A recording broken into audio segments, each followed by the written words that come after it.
Let me see you put 'em up. Reach the skies, touch the stars up above. Cause it's one time for the underdog.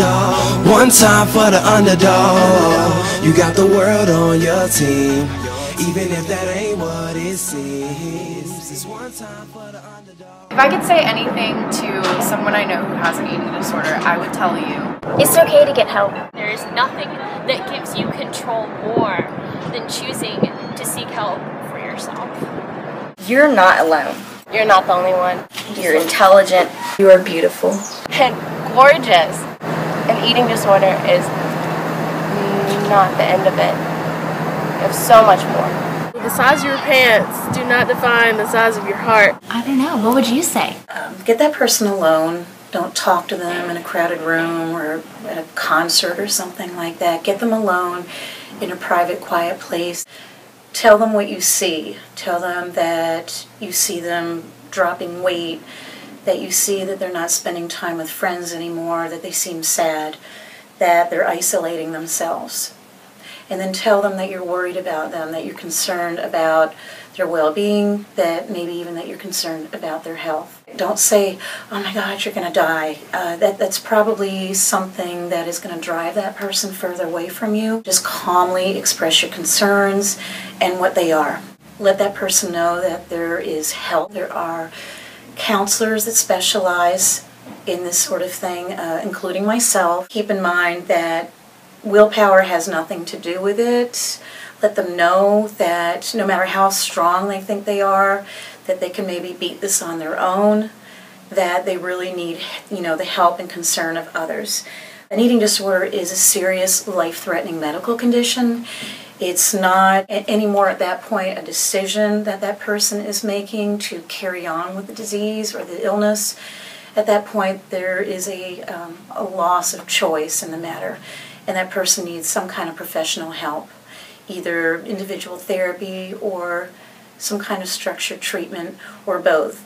But the help is out there. I'd encourage that person, if they're at the point where they're going to enter treatment or they're already in therapy, to trust the people that tell them that they're worried, the people that are trying to help them. Encourage them to trust the people that care about them and the people that are treating them. Their eating disorder is likely to tell them that you don't need help, you're fine. You're fine the way you are. And anxiety is going to make them want to go back to their old behavior. Lastly, the person that is expressing concern may be surprised to find that the person they're talking to rejects them, maybe laughs at them, gets angry at them, starts to avoid them. This is not uncommon. Try not to give up, but more than anything, just let that person know there's help out there and that you love them and care about them and that you will be there if they need you whenever they want to talk. you are not this. You're in here.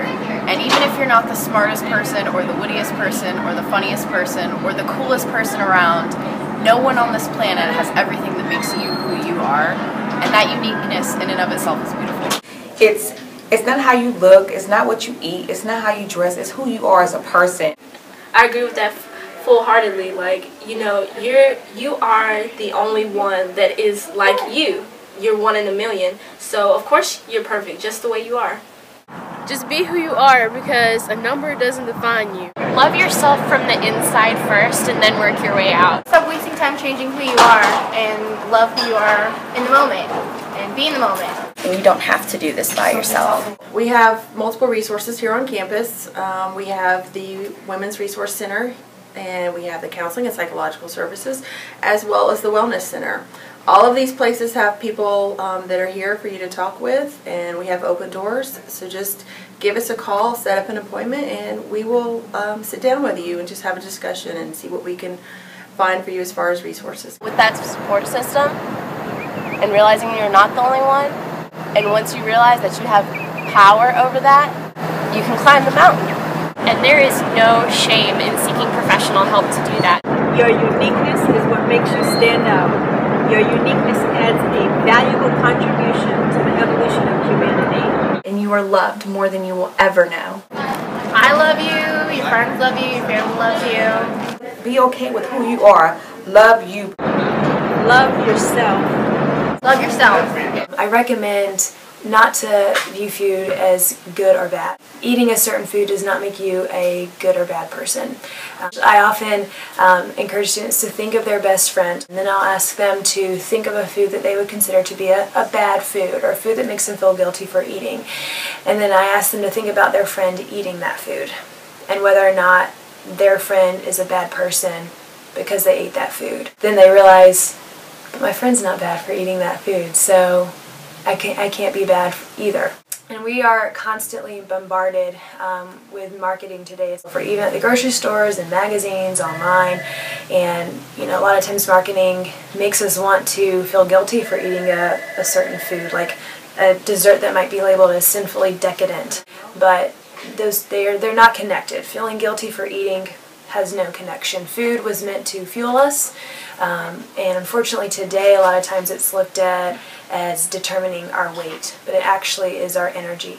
And so I encourage students to look at it from that perspective, that food is there to benefit us. It's not there to harm us. Life is too short. So I hope you smile today.